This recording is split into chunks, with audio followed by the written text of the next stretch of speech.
نحكيو على حظوظ المنتخب الوطني التونسي في كان مصر 2019. المنتخب حظوظ وافرة ربما للمرور إلى الأدوار النهائية، ونحب نحكي معاك على المنتخب في ظل الاستعدادات والنتائج المحققة إلى حد الآن. كيفاش تراه معناتها ينجم يتعدى الأدوار الأولى ويوصل الأدوار النصف النهائية ولما لا النهائي ويروحوا بالكوب لتونس؟ بالفعل والمنتخب الوطني التونسي في النسخة الأخيرة، خلينا نقول في السنتين الأخيرتين، هو من أفضل ربما المنتخبات اللي عرفتها تونس. نتائج محققة على مستوى الوديات، نتائج مميزة كذلك حتى على مستوى الرسميات وفي التصفيات، كذلك كان من المنتخبات البارزة على المستوى الأفريقي. ترتيبنا العالمي والعربي والأفريقي أكد يعني مكانتنا على المستوى الأفريقي خاصة. المنتخب التونسي من الفرق ومن المنتخبات المرشحة والمؤهلة لنيل اللقب الإفريقي. طبعا الوديات شيء والرسميات شيء آخر، ولكن حقيقة الجماهير التونسية والرأي العام الرياضي التونسي يعلق آمال كبيرة على منتخب نسور قرطاج في النسخة الحالية إن شاء الله في مصر. المدرب والناخب الوطني معناتها سي ان بلوس ربما للمنتخب، بدل شويه من ستيل جو نتاعو في الفترات الاخيره، ولا المنتخب نتاعنا مش هيك المنتخب اللي يدافع فقط وانما يهاجم، وفي كل مره معناتها ينتصر في مباريات ما ننتظروهاش. صحيح، هو الان جيريس وبصمه الان جيريس المدرب الحالي للمنتخب التونسي واضحه في المنتخب. هناك تغييرات على المستوى التكتيكي على مستوى اللاعبين، ولكن حتى ربما نقولوا من حسن حظ الان جيريس وانه قيمه اللاعبين الموجودين في المنتخب الوطني التونسي خلت المنتخب التونسي في الفرديات طبعا يعني اللاعبين تعزيز المنتخب بعناصر يعني متميزه، خاصة القادمين من أوروبا، أسماء جديدة دخلت المنتخب. هناك روح جديدة، هناك رسم تكتيكي جديد، هناك صورة جديدة للمنتخب الوطني التونسي شفناها في المباريات الودية، وكانت حقيقة يعني اختيارات ناجحة بالنسبة لألان جيريس. إن شاء الله تتجسد هذه على أرض الواقع، على أرض الكنانة في مصر في الكان القادم. شكون الجوارات اللي نجموا يعملوا الفرق في الكان هذا؟ والله بصراحة محمد أنت تعرف يعني في المناسبات هذه، في التظاهرات الكبيرة هذه، في كأس أفريقيا، في كأس أوروبا، في كأس العالم، اللاعبين يعني اللي يبرزوا أو الاكتشافات تكون صعيب أنك تتكهن، ولكن قد تكون بعض العناصر المفاجأة السارة في المنتخب الوطني التونسي، خاصة من العناصر المقحمة مؤخرا في المنتخب. الأراضي المصرية ما تفرقش برشا على تونس، والكان السنة في مصر قلتش عليك تلعب بعدها في بلادك في تونس في وسط عباد كيفكم كيفنا، معناتها يدوري مؤشر إيجابي خلينا نقول. صحيح، مصر قريبة من تونس على مستوى الجغرافيا، على مستوى المناخ. للأسف نشتركوا في سخانة كبيرة، في حرارة كبيرة في الصائفة، ولكن المنتخب التونسي ولاعبين المنتخب التونسي ولاعبين التوانسة حقيقة متعودين على الذهاب الى مصر. اللعب في مصر عندنا لاعبين توانسه يعني في الانديه المصريه، فرجاني ساسي نعرفه في الزمالك المصري، حمدي نجاز ولو انه مش بيشارك في الكان هذه، عديد اللاعبين يعني نعرفوا اجواء المصريه خاصه على مستوى النوادي في كاس افريقيا، يعني سواء رابطه الابطال وكاس الاتحاد الافريقي. لعبنا يعني دربيات كبيره مع المنتخب المصري في مصر، يعني ديما نتائج ايجابيه تقريبا المنتخب التونسي في مصر.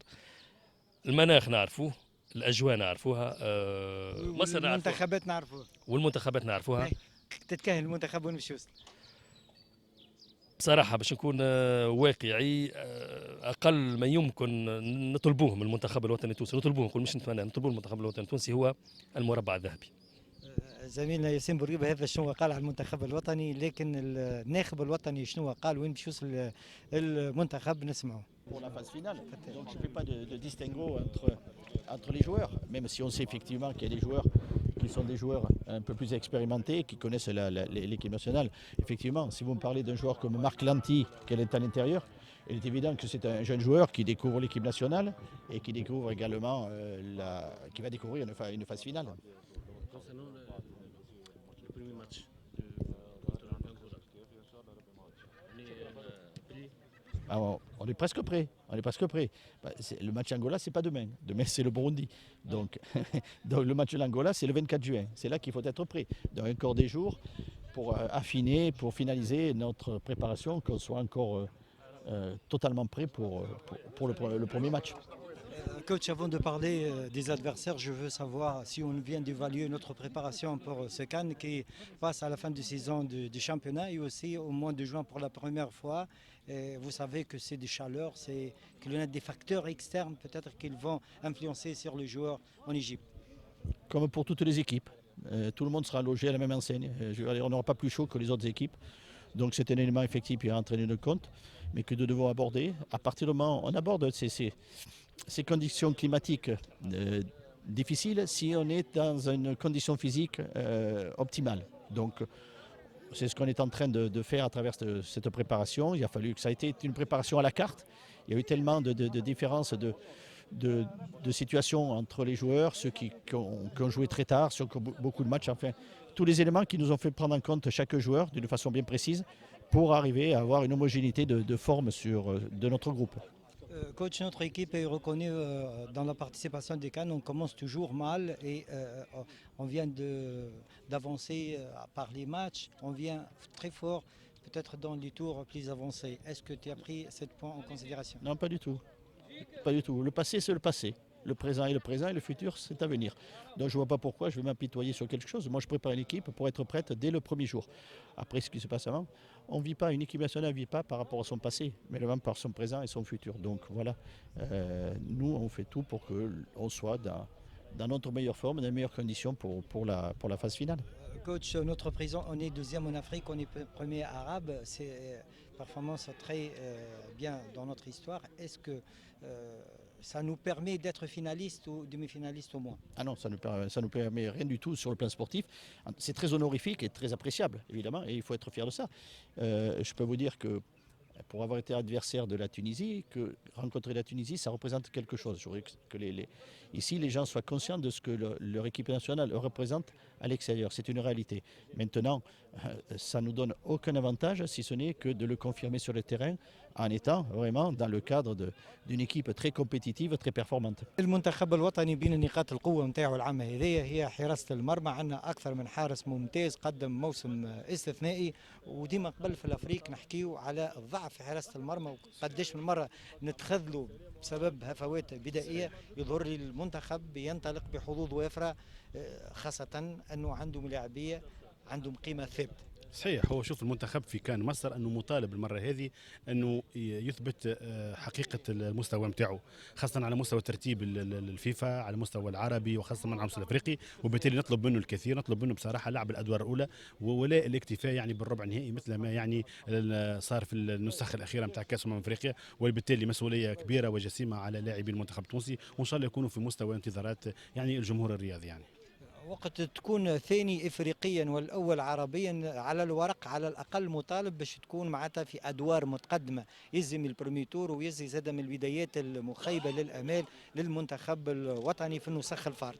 صحيح. شوف هو هذه مسألة نظرية كما نقولوا ترتيب على مستوى نظري، ولكن على مستوى العملي على مستوى حقيقة المقابلات لازم بصراحة لازم الروح نتاع المنتخب تكون يعني بصراحة روح قوية، يكون هما روح نتاع مغالبة نتاع مثابرة نتاع قوة نتاع قليب بلغتنا العامية التونسية، باش المنتخب التونسي يجم يعطي الإضافة المنشودة ويتواجد يعني بصراحة في المربع الذهبي، باعتبار أنه المكان الطبيعي نتاع كرة القدم التونسية والمنتخب التونسي هو المربع الذهبي، ويزينا بصراحة من المفاجآت غير السارة، باعتبار أنه نحن نستحق يعني في تونس ان يكون المنتخب التونسي والمردود نتاعو في نهايه كاس افريقيا، خاصه تكون في مصر يعني وفي بلد عربي يعني تكون متميزه الى ابعد الحدود.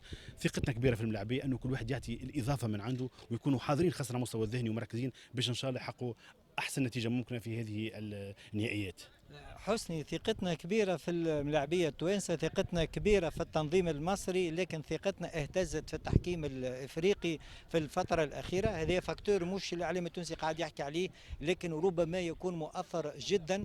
والنسخة الأخرانية المنتخب خرج من الباب الصغير جراء هفوات تحكيمية فاتحة خرجتنا من الكان. هو اللي صار في التحكيم الافريقي في الاسابيع الاخيره في الاشهر الاخيره يعني يجب يكون سلاح ذو حدين، كما نجموا نكونوا نحن عرضه لمظلمه تحكيميه، كما نجموا ربما المسؤولين في الكاف ربما يكون يعني المسار يعني في كاس رابطه ابطال افريقيا وغيرها يعني يكون صفاره انذار ويخلي القائمين على التحكيم في الاتحاد الافريقي يعني ياخذوا حذرهم ويعينوا افضل الحكام في هذه النهائيات. نتصور ان شاء الله المنتخب التونسي ما يتعرضش للمظلمه التحكيميه، ان شاء الله الكوره تكون عادله، ان شاء الله التحكيم يكون عادل، باش هكا كل منتخب ياخذ حقه، وفي نهايه الامر المنتخب الافضل هو باش يلقى روحه على البوديوم. ولكن ان شاء الله ما نعيشوش اللي عشناه خاصه في 2015 في غينيا الاستوائيه، تلك المظلمه التاريخيه. وان شاء الله المنتخب التونسي ما يخليش الفرصه خاصه للتحكيم الافريقي باش يفعل فينا ربما، او باش يحط يعني سوء نوايا ضدنا وباش يحرمنا من حقنا لا قدر الله.